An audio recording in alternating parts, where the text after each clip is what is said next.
ஓம் Saravanabhava channel வாயிலாக உங்களை சந்திப்பதில் பெருமகிழ்ச்சி அடைகிறேன். இன்றைய பதிவு செவ்வாய் பெயர்ச்சி பலன்கள். அதாவது தனுசு மனையில் இருக்கக்கூடிய செவ்வாய் பகவான் மகரத்துக்கு பெயர்ச்சியாகிறார். எப்போ அப்படின்னா 16/1/2026. அப்போ அந்த மகர மனையில் செவ்வாய் உச்ச பலம், அதாவது ஸ்ட்ராங்காக இருந்து பலனை கொடுக்க போகிறார். ஸோ எது வரைக்கும் இருக்க போகிறார் அப்படின்னா பிப்ரவரி மாதம் 2026 23ஆம் தேதி வரை. அப்போது செவ்வாய்ங்கிறது யாரு? சகோதர காரக கிரகம், தைரிய வீரியத்துக்கு காரணகர்த்தாவாக இருக்கக்கூடியவர். வீடு சார்ந்த விஷயங்கள், கட்டிடம் சம்பந்தப்பட்ட விஷயங்களுக்கு சொந்தக்காரர், நிலத்துக்கு காரக கிரகமாக இருக்கக்கூடியவர், விளையாட்டு சார்ந்த விஷயங்கள், உடற்பயிற்சி சம்பந்தப்பட்ட விஷயங்கள். இப்போ இந்த மாதிரி இருக்கக்கூடிய இந்த செவ்வாய் பகவான் உச்ச பலத்துடன் வலிமையாக உத்திராட நட்சத்திரத்தில், அதாவது சூரியனுடைய நட்சத்திரத்தில் பிரயாணம் பண்ணும்போது என்ன மாதிரியான பலன்கள், அதே போல சந்திரனுடைய திருவோண நட்சத்திரத்தில் பிரயாணம் பண்ணும்போது என்ன மாதிரியான பலன்கள், தன்னுடைய சொந்த நட்சத்திரமான அவிட்டத்தில் பிரயாணம் பண்ணும்போது என்ன மாதிரி பலன்கள் அப்படிங்கிறத டீட்டெயிலாக இந்த பதிவில் நம்ம பார்க்க போகிறோம். அதற்கு முன்னால் நம்மளுடைய சேனலை நீங்கள் ஃபர்ஸ்ட் டைம் பார்ப்பவர்கள் என்றால் மறக்காம சப்ஸ்கிரைப் பண்ணிக்கிங்க. கடகராசி அன்பர்களே, செவ்வாய் பெயர்ச்சியால் என்ன பலன்? அதாவது மகர மனையில் உச்ச பலம் பெற்று வலிமையாக இருக்கக்கூடிய செவ்வாயால, அந்த செவ்வாய் பகவான் பார்த்தீங்கன்னா 16/1/2026 23/2/2026 வரை பார்த்தீங்கன்னா, அதாவது இந்த 39 நாட்கள் மகர மனையில் உச்ச பலத்தோட வலிமையாக இருந்து பலனை கொடுக்க போகுது. இந்த கடகத்துக்கு செவ்வாய் யாரு அப்படின்னா 5க்குரியவன், பூர்வ புண்ணியஸ்தானத்தின் அதிபதி, பஞ்சமஸ்தானத்தின் அதிபதி, காதல் ஸ்தானத்தின் அதிபதி, 10க்குரியவன், தொழில் ஸ்தானத்தின் அதிபதி தான் இந்த செவ்வாய் பகவான். இந்த செவ்வாய் பகவான் கடகராசி அன்பர்களுக்கு ராஜ யோகத்தை தரக்கூடிய ஒரு கிரகம். அப்போ இருக்கக்கூடிய 9 கிரகங்கள்ல அதிகமான யோகத்தை தரக்கூடிய ஒரு கிரகம் அப்படின்னா அது செவ்வாய் பகவான். அந்த செவ்வாய் பகவான் இந்த 39 நாட்கள் மகரத்தில் உச்சமாக வலிமையாக இருந்து பலனை கொடுக்க போகுது. அப்ப ராஜ யோகம் கிடைக்க போகுது, நல்ல நல்ல குட் நியூஸ் கிடைக்க போகுதுங்கிறதுல எந்த மாற்று கருத்தும் கிடையாது இந்த கடகராசி என்பர்கள். அப்ப 5க்குரியவன் 7ஆம் இடத்தில் இருக்கும்போது என்ன நடக்கும்? பூர்வ புண்ணியம் பலப்பட போகிறது அப்படிங்கிறத ஸ்ட்ராங்கா சொல்லலாம். அப்போ உங்க பூர்வீகம் சார்ந்த விஷயங்கள், உங்க முன்னோர் சேர்ந்த விஷயங்கள், உங்களுடைய கடவுளுடைய அனுகிரகம் சம்பந்தப்பட்ட விஷயங்கள் சிறப்பு பெறுகிறது. அப்ப அதிர்ஷ்டம் கொடுக்க போகிறது அப்படின்னு அர்த்தம். அப்ப நல்ல அதிர்ஷ்டங்கள், நல்ல பதவிகள், 5ஆம் இடம் என்பது பதவியும் குறிக்கும், பதவியும் கிடைக்க போகிறது, அனுகூலத்தை கொடுக்கக்கூடிய அமைப்பு இருக்கு. அப்ப காதலில் இருக்கின்றவர்கள் காதல் திருமணம் செய்யக்கூடிய அமைப்புகள், சந்தர்ப்பங்கள் உண்டு. தகப்பன் தாய் தந்தையினுடைய அனுமதியோட ஆசீர்வாதத்தோட ஒரு நல்லவைகள் நடக்கக்கூடிய ஒரு காலகட்டமாக இந்த கடகத்துக்கு அமைய போகுது அப்படிங்கிறத உறுதியாக சொல்லலாம். 5ங்கிறது காதல், 7ங்கிறது திருமணம். 5க்குரியவன் 7ல் இருக்கா. அப்ப நிறைய கடகராசி என்பவர்களுக்கு திருமணம் நிச்சயிக்கப்படுகிறது. திருமணத்துக்கு இருந்து வந்த தடைகள் விலகப் போகிறது. திருமணத்துக்காக ரொம்ப முயற்சி எடுத்துக்கொண்டிருந்தவர்கள் எல்லாம் இப்போ அப்படியே லைட்டா டச் பண்ண போது உங்களுக்கு கிடைச்சிரும், டக்குன்னு முடிஞ்சிடும். தடை தாமதம் பிரச்சனை அத்தனையும் விலக போகுதுன்னு சொல்லலாம் இந்த காலகட்டத்தில். அப்ப திருமண பந்தங்கள், திருமணம் சார்ந்த சுப காரியங்கள் செய்யக்கூடிய அமைப்புகள், சந்தர்ப்பங்கள் வலிமையாக இருக்கிறது. நிறைய பேர் பார்த்தீங்கன்னா அந்த கடகராசி என்பவர்கள் தொழிலில் கூட பெரிய முன்னேற்றம் இல்லாத தன்மை இருந்திருக்கும். ஒரு 2 வருஷமாக பார்த்தீங்கன்னா நிறைய போராட்டங்கள், நிறைய என்ன சொல்றது, ஒரு வலிகள், வேதனைகள், ஒரு இடைஞ்சல்கள், குழப்பங்கள், இதெல்லாம் இப்போல்லாம் முற்று பெறக்கூடிய காலகட்டமாக இருக்கும். ஏன்னா அந்த 10ஆம் அதிபதி தான் செவ்வாய், அவர் உச்சபலம் பெறார். ரொம்ப நாளைக்கு அப்புறம், குறைஞ்சது ஒரு 1.5 வருஷத்துக்கு அப்புறம் இப்போ உச்ச வலிமை பெறப்போகுது. அப்போ 7ஆம் இடத்தில் இருக்கக்கூடிய செவ்வாய் பகவான் நேர 10ஆம் இடத்தை பார்க்குறாரு. தொழிலில் தான் மாற்றத்தை கொடுக்கும். தொழிலில் ஒரு சேஞ்சஸ் கொடுக்க போகுது. வேலையில் ஒரு மாற்றம் கிடைக்க போகிறது. வேலையில் இடமாற்றம், ப்ரமோஷன், இந்த மாதிரி நல்ல விஷயங்கள் எதிர்பார்க்கக்கூடிய ஒரு காலகட்டம். சமுதாயத்தில் ஒரு அங்கீகாரம் கிடைக்கும். இது வரைக்கும் எனக்கு ஒரு அங்கீகாரமே கிடைக்கல சார். நான் நல்லா உழைச்சேன் சார்.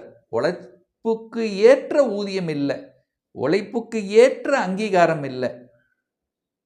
அவங்களுக்கெல்லாம் இப்போ அங்கீகாரம் கிடைக்கக்கூடிய ஒரு காலகட்டமாக இந்த கடகராசி அன்பர்களுக்கு நிச்சயமாக அமையும். இதில் எந்த மாற்று கருத்தும் இல்லை. நான் ஒரு பிஸ்னஸில் இருந்தேன் சார், பிஸ்னஸில் பெரிய வளர்ச்சியை கொடுக்கல சார், அப்படியே கடனாக தான் இருக்குது சார். இந்த கடனாகவே இருக்குது, கடனை கட்டி கொண்டே இருக்கிறேன், கடனிலிருந்து வெளியில் வரக்கூடிய ஒரு அமைப்பு கூட கண்ணுக்கு தெரியல, இப்போ கண்ணுக்கு தெரியும். கடனிலிருந்து மீண்டு வரக்கூடிய அல்லது கடனை அடைத்து விடலாம் என்கின்ற தன்னம்பிக்கை உணர்வை கொடுக்கக்கூடிய ஒரு காலகட்டமாக அமையும். நிறைய பேர் வெளியில் வருவீங்க, நிறைய பேர் கடனை அடைப்பீங்க, நல்ல விஷயங்கள் நடக்கக்கூடிய ஒரு தன்மைங்கிறது உண்டு. அதுவும் பர்டிகுலராக தொழில், வேலை, வியாபாரம் நல்ல மாற்றத்தை எதிர்பார்க்கலாம் இந்த கடகராசி அன்பர்கள். அதிலும் குறிப்பாக இந்த செவ்வாய் பகவான் பார்த்தீங்கன்னா, அதாவது 16/1/2026 குறிப்பாக சொல்ல போனால் 28/1/2026 வரை உத்திராட நட்சத்திரத்தில் டிராவல் பண்ணுறார். அந்த உத்திராடம்ங்கிறது சூரியனுடைய நட்சத்திரத்தில் டிராவல் பண்ணக்கூடிய காலகட்டம். அந்த சூரியனுங்கிறது இந்த கடகத்துக்கு 2ஆம் அதிபதி, குடும்பாதிபதி, தனாதிபதி, வாக்காதிபதி. அந்த சாரத்தில் பிரயாணம் பண்ணக்கூடிய காலகட்டம் குடும்பத்தில் தனவரவை பெற்று நிச்சயமாக கொடுக்கும். தனவரவு அந்த காலகட்டம் பணம், பொருளாதார உயர்வு கொடுத்தே தீரணும், வேற வழியே இல்லை. அப்போ பொருளாதார உயர்வை கொடுக்கக்கூடிய, குடும்பத்தை அமைத்து கொடுக்கக்கூடிய, குடும்பத்தில் சுப காரியங்கள் செய்யக்கூடிய, சூரியனை போல இருக்கக்கூடிய, தந்தையால் நன்மை, தந்தையால் உங்களுக்கும் உங்களால் தந்தைக்கும் நன்மை தரக்கூடிய, அரசாங்கத்தின் மூலமாக அனுகூலம் ஆதரவை பெறக்கூடிய, அதிகாரம் சார்ந்த விஷயத்தில் ஈடுபடக்கூடிய, ப்ரமோஷனை எக்ஸ்பெக்டேஷன் ப்ரமோஷன் கொடுக்கக்கூடிய, இதெல்லாமே சூப்பராக இருக்க போகுது இந்த காலகட்டம். அதாவது 2 ஆளுமை கிரகங்கள், செவ்வாய்ங்கிறது ஒரு ஆளுமை, உச்சபலமோடு இருக்குது, அது சூரிய நட்சத்திரத்தில் இருக்குது. சூரியன் சொல்ல வேண்டியதில்லை, ஆளுமை தான், ஒளி கிரகம். அப்போ ஒளியாக இருக்கக்கூடிய, அப்போ அந்த ஆளுமை தன்மைங்கிறது இந்த காலகட்டம் இருக்கும். அரசாங்க வேலைக்கு போகணும், அரசாங்க வேலை கண்டிப்பாக நிச்சயமாக போகணும், அதுக்காக படிக்கணும், அரசியல்வாதிகளாக மாறணும். ஒரு சிலர் பார்த்தீங்கன்னா அரசியல் என்ட்ரி ஆகக்கூடிய வாய்ப்புகளும் அந்த காலகட்டம் உண்டுன்னு சொல்லுவேன். அடுத்து பார்த்தீங்கன்னா இந்த செவ்வாய் பகவான் உங்களுடைய சொந்த, அதாவது என்னன்னா திருவோண நட்சத்திரத்தில் பிரயாணம் பண்ணுறார். எப்போ? 29/1/2026 14/2/2026 வரை. திருவோணம் அப்படின்னா சந்திரன் உங்கள் ராசி அதிபதி நட்சத்திரத்தில் பிரயாணம் பண்ணுறார். அப்போ அந்த செவ்வாய் பகவான் நேராக உங்கள் ராசியை பார்க்குது. அப்போ தான் உங்கள் எண்ணங்கள் அத்தனை ஈடேறும், மனதில் இருந்து வந்த குழப்பங்கள் விலகும், ஒரு ஸ்ட்ராங்காக ஒரு டிசிஷன் மேக்கிங், அந்த ப்ராப்பராக எஸ் எடுக்கணும், தெளிவான முடிவெடுக்கக்கூடிய தன்மை, ஸ்ட்ராங்காக தைரியமாக நிற்கக்கூடிய தன்மை, எதிலும் துணிச்சலோடு இருக்கக்கூடிய தன்மை, இதெல்லாம் சூப்பராக இருக்கக்கூடிய ஒரு காலகட்டம். நினச்சிட்டிங்கன்னா நடக்கும். மனசில் மட்டும், சந்திரன் மனதில் உள்ளுக்குள்ளே போட்டிங்கன்னா ஜெயித்தாச்சு, வெற்றி பெறக்கூடிய தன்மை. அப்போது உங்கள் மனதில் ரொம்ப நாளாக என்ன செய்யணும்னு நினச்சிட்டு இருக்கிறீங்களோ அதையெல்லாம் செயல்படுத்துவதற்குண்டான வாய்ப்புகள், சந்தர்ப்பங்கள் அந்த பிரபஞ்சம் அந்த நேரத்தில் உங்களுக்கு காமிக்கும். அதை கரெக்டாக கெட்டியாக பிடிச்சுக்கிட்டிங்கன்னா சூப்பர். இந்த காலகட்டத்தில் தான் நிறைய பேர் கணவன் சார்ந்த விஷயங்கள், மனைவி சார்ந்த விஷயங்கள், சொத்துக்கள் சார்ந்த விஷயங்கள், அல்லது கூட்டு தொழிலில் போகிறது, அல்லது ஒரு அங்கீகாரம், சமூகத்திற்கு ஒரு சேவைகளை செய்வது, தன்னை ஒரு பெரிய மனிதராக நிலைநிறுத்தி கொள்வது, இது எல்லாமே இந்த காலகட்டம் உங்களுக்கு சூப்பரா அமையப் போகுது இந்த கடகராசி என்பர்களுக்கு. அடுத்து பார்த்தீங்கன்னா, இதுதான் ஒரு அற்புதமான, ஒரு யோகமான காலகட்டம் அப்படின்னா, இப்போ நான் சொல்லக்கூடிய காலகட்டம். அதாவது 15/2/2026 பார்த்தீங்கன்னா, அந்த செவ்வாய் பகவான் தன்னுடைய சொந்த நட்சத்திரத்தில் டிராவல் பண்ணுறார். சுயசாரம் அப்படின்னு சொல்லுவேன். அவிட்ட நட்சத்திரத்தில். அப்போ வலிமை ஏற்கனவே செவ்வாய் உச்சபலத்தோடு இருக்கு. அந்த உச்சபலத்தோட தன்னுடைய சொந்த நட்சத்திரத்தில் இருக்கும்போது கூடுதல் பலம். அப்போ வலிமை பெறுகிறதுன்னு அர்த்தம். அப்போ இடம் சார்ந்த விஷயம், நிலம் சார்ந்த விஷயங்கள், வண்டி வாகனம் வாங்கக்கூடிய யோகங்கள், விவசாய நிலங்கள் வாங்கக்கூடிய அமைப்புகள், தொழிலில் மாற்றங்கள், தொழிலில் அபிவிருத்தி, வெளிநாட்டில் தன்மைகள், ஏற்றுமதி இறக்குமதி, வெளிநாட்டில் போய் செட்டில் ஆகிறது, தொழிலை மாற்றுறது, வியாபாரத்தில் லாபத்தை அனுபவிப்பது. ஸோ ஒரு நல்ல சேஞ்சஸ் கொடுக்கக்கூடிய ஒரு காலகட்டம் அதுதான் இருக்கும். அப்போதான் செவ்வாய் பலப்படுகிறார்.